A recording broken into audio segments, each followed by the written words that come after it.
Spamcan seemed to return to Sodor far too often for his own liking, or anyone else's. On a late winter afternoon, he delivered a goods train from the other railway. He went to rest at the sheds.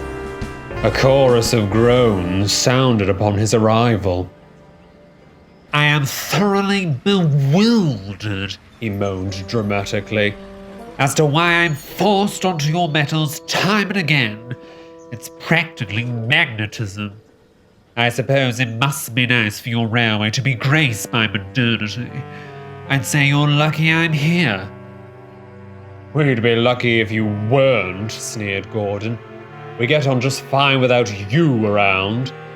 Well, that's up for debate, glared Spamcan. Never mind that I can do double your work in a fraction of the time. But I brought precious sand to get you through this cold spell.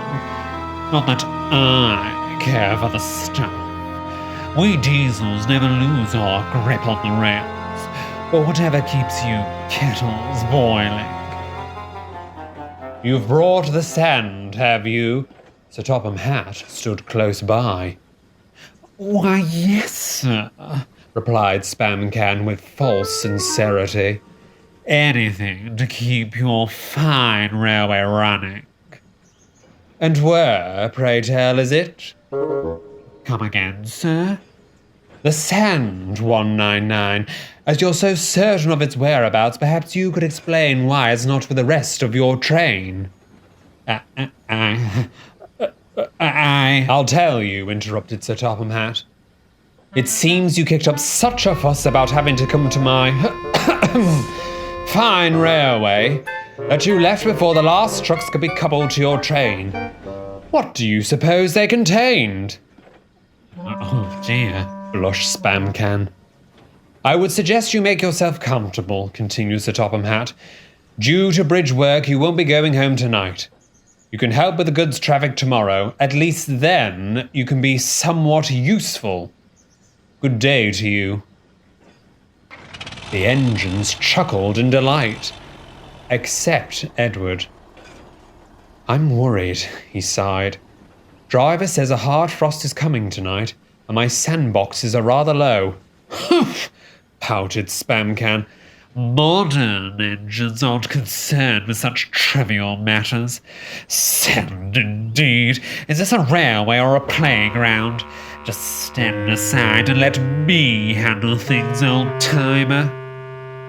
The other engines hissed, but Edward stayed silent.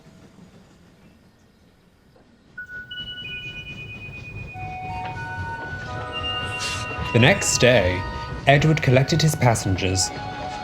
His driver was right. Frost coated the rails, and he'd witnessed the other engines wheel slipping all morning. Right, Edward thought as the guard's whistle blew. Nice and steady. We'll be all right.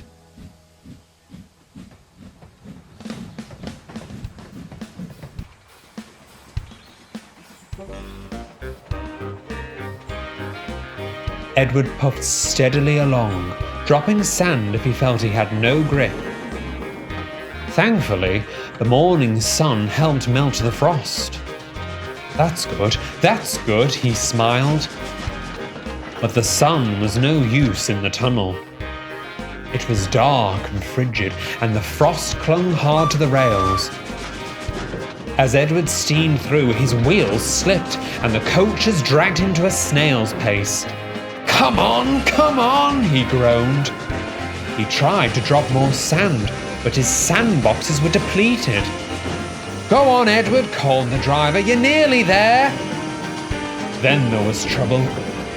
Edward was puffing so hard, his smoke began to fill the tunnel. The driver and fireman covered their noses with their jackets. Nearly there, huffed Edward. With one final effort, he burst into the daylight, and his wheels found their grip once more. Brilliant, old boy, well done, cheered his crew. From the opposite direction, Spamcan came trudging along with his goods. Looking a little worse for wear, eh, old iron? He chortled with delight. Oh dear, Edward thought.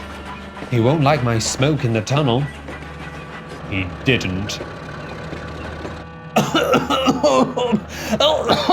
What's going on? He coughed, shutting his eyes. Oh, help! Oh, fire! Fire! Oh, I'm too reliable to go up in flames. He was too startled to notice the frosty rails, and the heavy train had dragged him to a complete standstill. The guard ran back to the last station. Edward was resting when the guard arrived and asked for help. "I'm sorry, sir," sighed Edward, "but I've got no sand left. A train like that would be too much for me without it." "That wretched diesel is nothing but bad luck," hissed Gordon. "Is this a railway or a playground? He's certainly treating it like the latter." "That's it!" cried Edward. "Gordon, you're brilliant!" He turned to his driver. "There's a school near the station, and their playground has plenty of sand. I'm sure we could borrow some given the situation." The driver, fireman, and guard wasted no time. They trudged over to the school, filled buckets with sand, and when they'd returned, Edward's sandboxes were full once more. "Off we go," he whistled determinedly.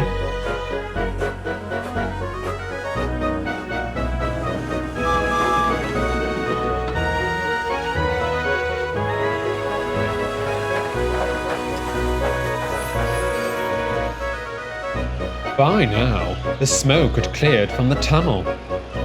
Spamcan hadn't noticed. His eyes were shut tight, and he continued to shudder and whinge as his wheels spun. All these years of service, only for it to end on this rotten island. It's curtains for me. Tell my fitter I Made it out of the tunnel in the end? Spamcan cracked open one eye. There was Edward, buffering up in front. Spamcan eyed the smoke wafting from his funnel and realized at once what happened. Oh my. Perhaps I got a bit caught up in all the excitement. Well, let's get you moving so the others can get caught up. You've delayed them with all this running on the spot. Slowly and carefully, Edward pulled Spamcan and the train free of the tunnel. The sand did the trick, and he had no trouble with the icy rails.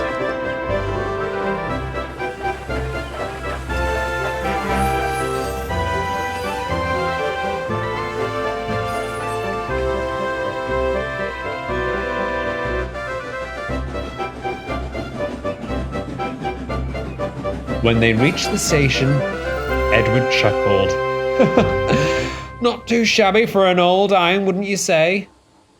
Spamcan didn't say. He left later that day, much to the delight of the others. It was strange then when he returned the following morning with only a few trucks. Finally brought that sand you steamers were clamoring for, he muttered, trying not to make eye contact. Edward noticed one of the trucks was still coupled as Spamcan moved off. "I say, keeping some for yourself?" Your fat controller says I'm to take it to the schoolyard as repayment. Such work is beneath me, he growled. "I'm sure the children will be pleased," Edward smiled. "And you can use some of it yourself if you slip again. I'm sure you wouldn't mind that beneath you, eh?" Spamcan's only reply was a disgruntled honk.